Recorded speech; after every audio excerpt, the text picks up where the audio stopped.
A wheel is a fairly modern way to steer a boat. Before the 18th century, captains shifted a stick attached directly to the rudder. Today, ship wheels connect to the rudder through a mechanical or hydraulic system. Found mostly in yachts up to 60 meters long, they're a luxurious way to echo the glory days of the sea. This company makes yacht wheels as large as 1.5 meters in diameter. It uses two traditional shipbuilding woods, American holly and Burmese teak, species that are as beautiful as they are durable. Workers use a table saw to cut both types of wood into long, thin strips that'll become the wheel's rim. They measure the strips with digital calipers, then sand them down to a thickness of just 3.1 millimeters. Using a disc sander now, a worker angles the ends into what are called scarf joints. He'll join the strips by fitting these angles together.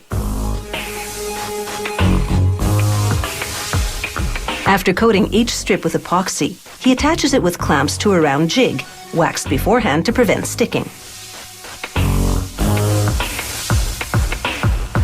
The glue is waterproof because the wheels are often exposed to rough weather up on deck. The worker gradually bends each 2-meter-long strip all the way around the jig. And a spring-loaded clamp temporarily holds the end of each strip in place until he aligns the scarf joint with that of the next strip. It takes up to 8 hours of non-stop work to lay all the strips. He alternates between the blonde holly and the darker teak for a total of 7 layers. Then he leaves the rim to set overnight. To make each spoke, the wheel has 5 of them, a worker temporarily joins strips of holly and teak with double-sided tape. A computer-guided cutting machine then carves an opening through the middle and shapes the outer edge into a triangular shape. This reduces the spoke's weight and helps it fit to the rim later on. Next, he removes the tape and glues the wood strips together, along with others made of carbon fiber. They strengthen the spoke while keeping it lightweight.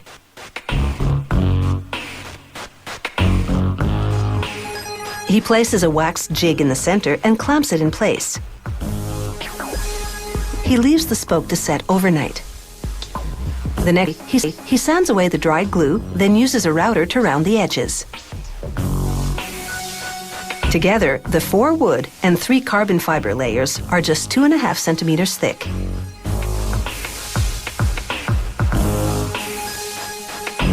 He traces a template on a stack of 14 pre-glued curved strips of holly and teak.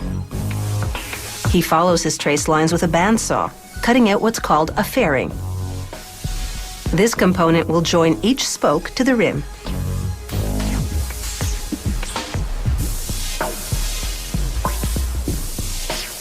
Now he drills a hole in each fairing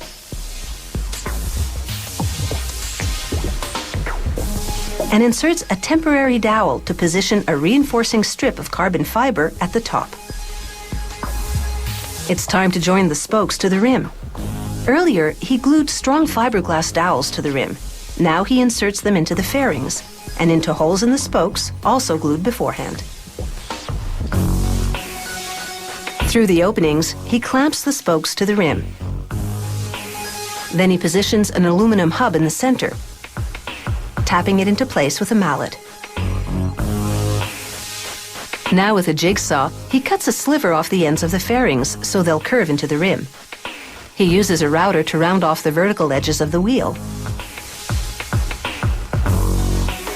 He files the fairings by hand to complete the smooth transition to the rim. Just these finishing touches alone can take up to 5 hours to complete. Using a router, it takes him another 5 hours to gradually round off the horizontal edge. Now to protect the wheel from the elements, particularly sun damage. First, a polyester primer. Then they sand it and apply 2 coats of waterproof varnish. On the yacht, 5 stainless steel bolts attach the wheel to a pedestal that connects to the rest of the steering mechanism. To change how fast the rudder moves, you simply turn a knob at the center of the wheel. How's that for power steering? To get you where you're going, come hell or high water.